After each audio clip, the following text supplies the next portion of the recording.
David, I work in a big organisation and I spend a lot of time in meetings. And like most people do, Simon. Now, meetings are interesting because I do hear people walk out and say things like, that's an hour of my life I'll never get back. And it strikes me there's probably three types that I've been to, but the first is where people don't really engage. And they're the ones people often comment that, it's an hour I won't get back, because they go, well, why was I there? And then there's a second type where everybody engages, but it's not necessarily clear what the outcome is or the action result from the meeting. If there is an outcome. Yeah, they often go over as well. And then there's a third type, which is maybe the type we want, where everybody's engaged, there is a clear decision, and it's clear what the action is after the meeting. Did I capture the types or? Oh yes, I think you captured them really well. Simon, I've been working in the area of meetings for, almost 40 years. And I've worked with hundreds of organisations, and the problems come down to the same three everywhere. And they are these. There are too many meetings, they go for too long, and they're not productive. And when you drill down, as I do with clients, we normally find that nearly always all three are present. As you can imagine, there's been so much research done about meetings, and it all comes down to nearly always that the biggest complaint in every organisation is meetings. And when you drill down, it comes to those three: too many, too long, and not productive. And there's things you can do, and they're really easy.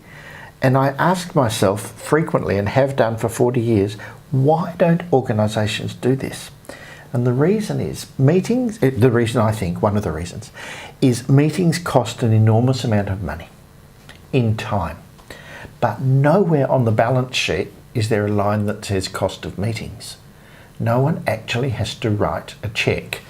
Not that anyone writes cheques now, but you know what I mean. No one actually has to pay for the time because it's not itemised. They don't know how much their meetings are costing. And it comes to the leader of the meeting nearly always as being the person responsible, and by that I mean they have the ability to make a meeting highly effective, or they have the ability to let a meeting be really ineffective. And so there's a whole range of things that people can do to make their meetings more effective. And I always start with the person in the chair.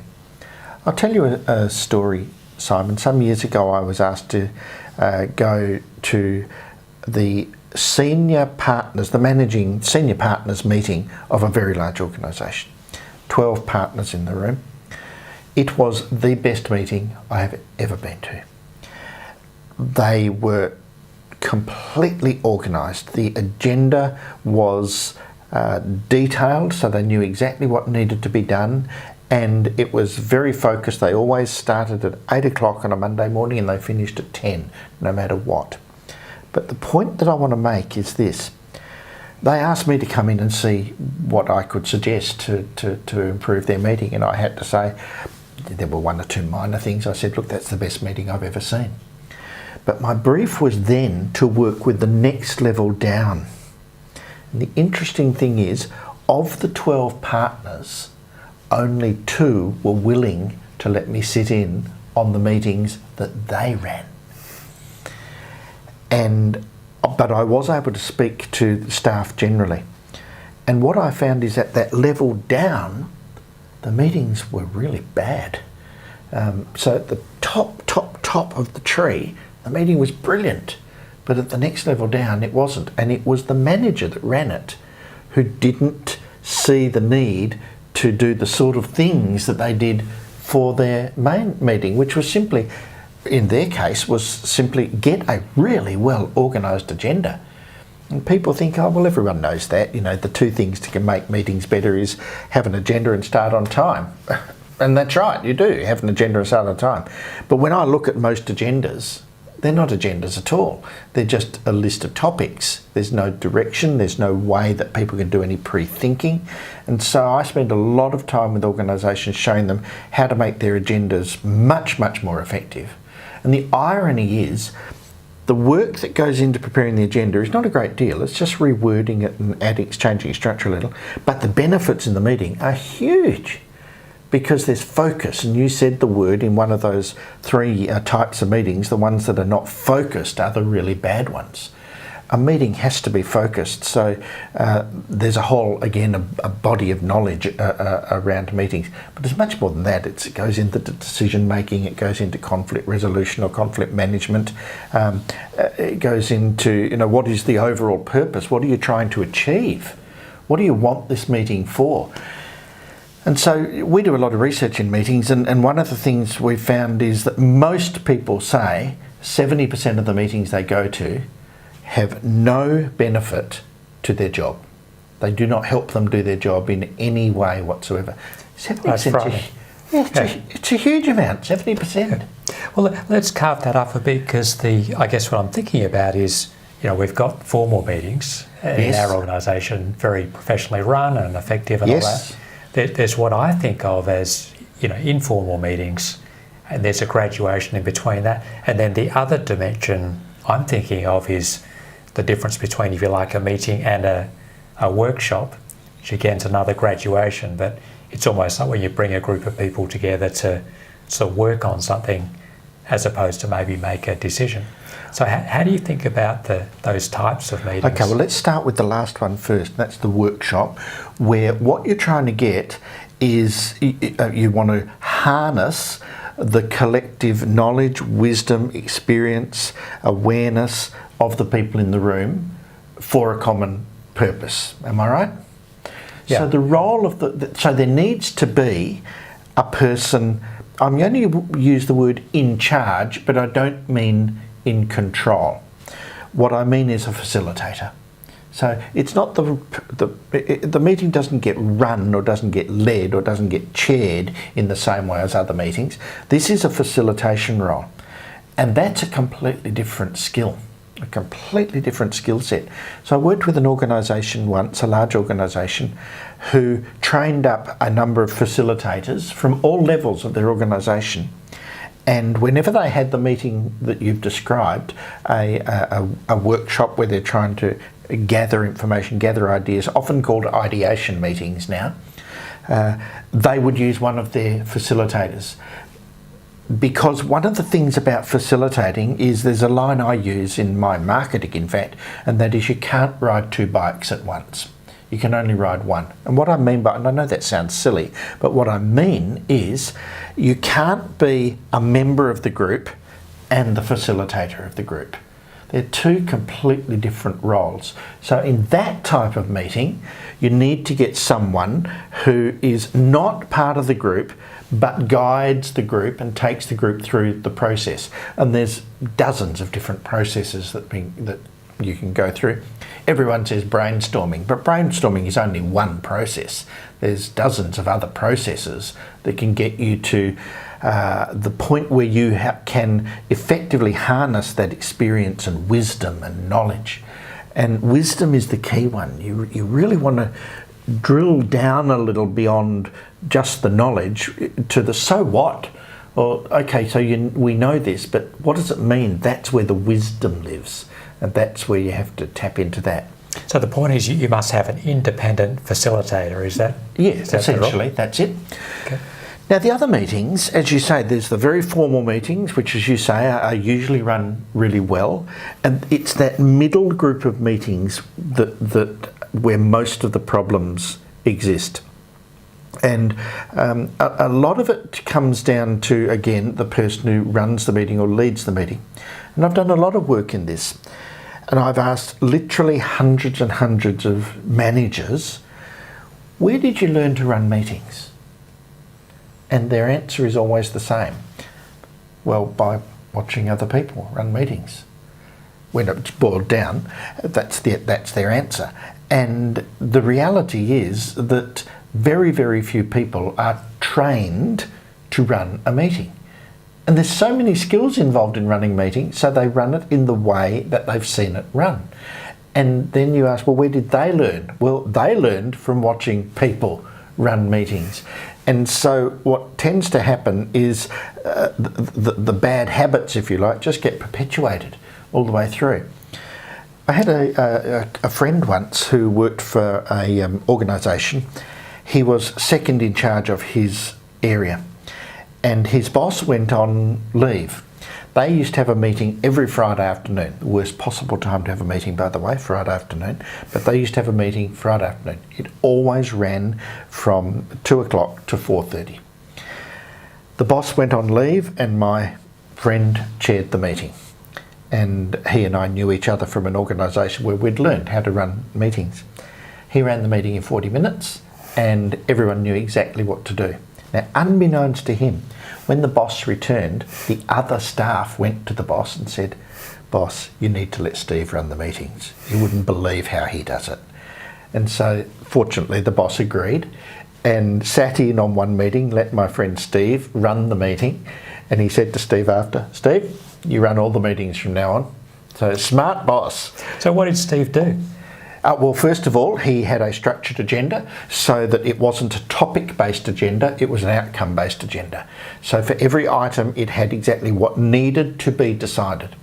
So his agenda was question-based. That's a really good tool to use in all meetings. What question do we need to answer? So you ask that for the meeting, but you also ask it for every single item. Secondly, he didn't allow any waffle. It was Friday afternoon. The last thing I wanted to do was be in a meeting. And so he just got straight to the point, and because the agenda was question-based, everything was focused on what is the answer to the question. And then at the end of each thing, he simply said, "Okay, what do we need to do? Here's the answer to the question, but what action does that now require?" And of course, obviously, who's going to do it?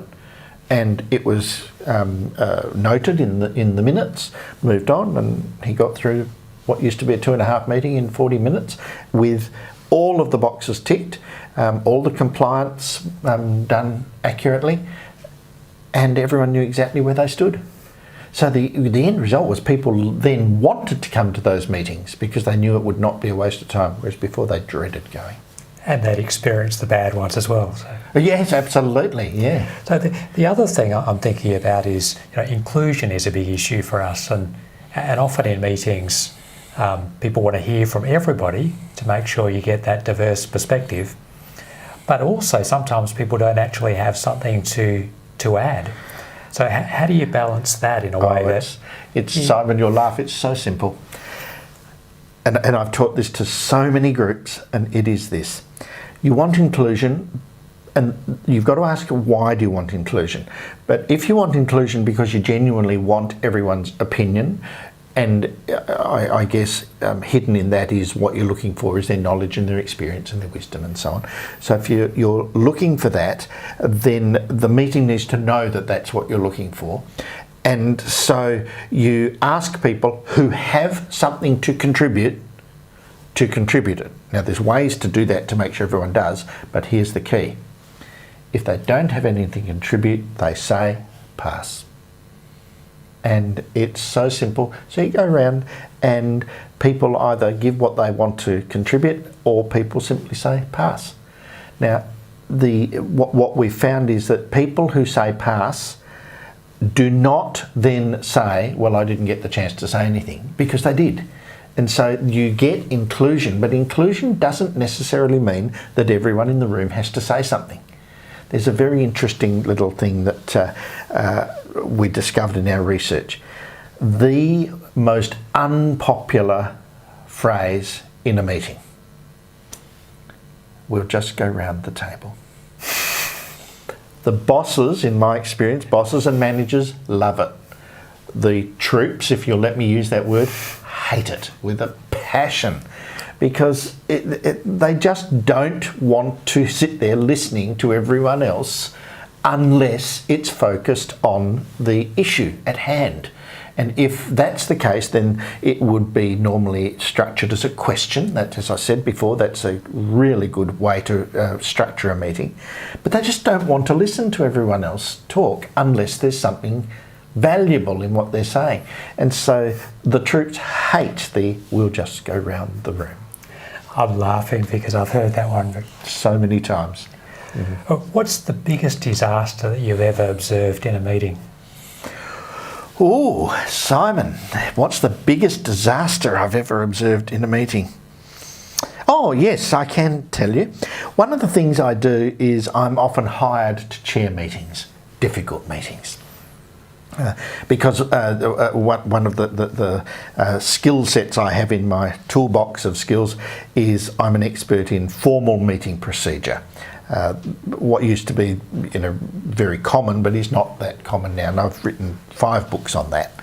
And so I'm asked occasionally to go and chair difficult meetings, and the most difficult ones are nearly always strata management meetings. So blocks of units where all the owners get together, and you can imagine the sort of things that go on. Now, I need to be very careful in how I describe this to you, because I can't let the particular situation be identified, so I'll be quite general if you'll allow me to be. So I've done one particular group 3 times. They have a particular owner who is very, very difficult. So I can share this with you, which will give you an understanding of how difficult the person is. On bin night, everyone goes out and puts their bins out.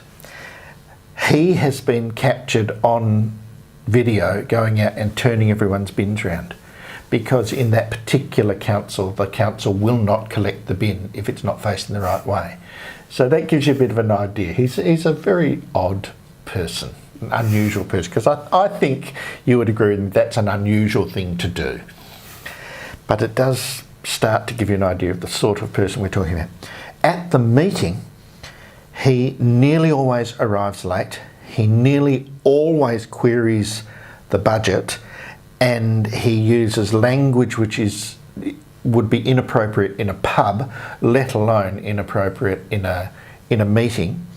And he talks at great length, at very high volume, about irrelevant information or about things that have already been discussed, and then always storms out. And so the meeting is, you can't say it's a pleasant environment. How do you deal with something? I mean, we have, I won't say anyone exactly like that, but in often meetings, you do have difficult participants. Well, the way I deal with him, because I've now done the group 3 times, I know what he's going to do, and I give him his rope. I let him speak, because I have learned that if I let him speak, he literally runs out of steam, and then he nearly always storms out. But he'll often, a perfect example is, he'll often suggest that the budget be altered. And so what I do as the chair is I suggest to him the way that he can do that. And in a formal meeting, it's always, we'll move an amendment, and I help him word the amendment. And I know that the amendment is going to be lost. But at the end of the day, he can't say that he wasn't allowed to speak by me, the chair.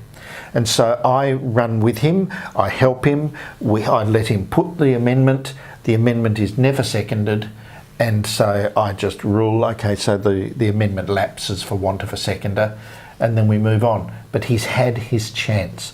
So if it were a work meeting and there's an extremely difficult person, my example would be a little different, because at work you wouldn't tolerate the language. But in every other way, you can have very difficult people in a meeting. Nearly always they're difficult there's a whole range of ways that they're difficult, but often it boils down to they're not focused on the question or the issue that we're dealing with. And so the trick is to bring them back to the issue constantly. They'll often repeat themselves, so you need to politely bring them back in so they're not repeating themselves, because the meeting doesn't want to listen to that, often just called waffle. It all comes down to the focus. So a person who chairs a meeting really well or runs a meeting really well, I say have the 3 F words. They are fair, they're firm, and they're focused. And so it comes down to the person leading the meeting or running the meeting. Terrific. Well, if you're having any issues of that nature in your meetings, or you just feel that your meetings could run better, get in touch with me and I can either put you in touch with David or provide some other help. Thanks, David, for joining us today. Oh, my pleasure, Simon. Thank you. I'll chat next time. Yes.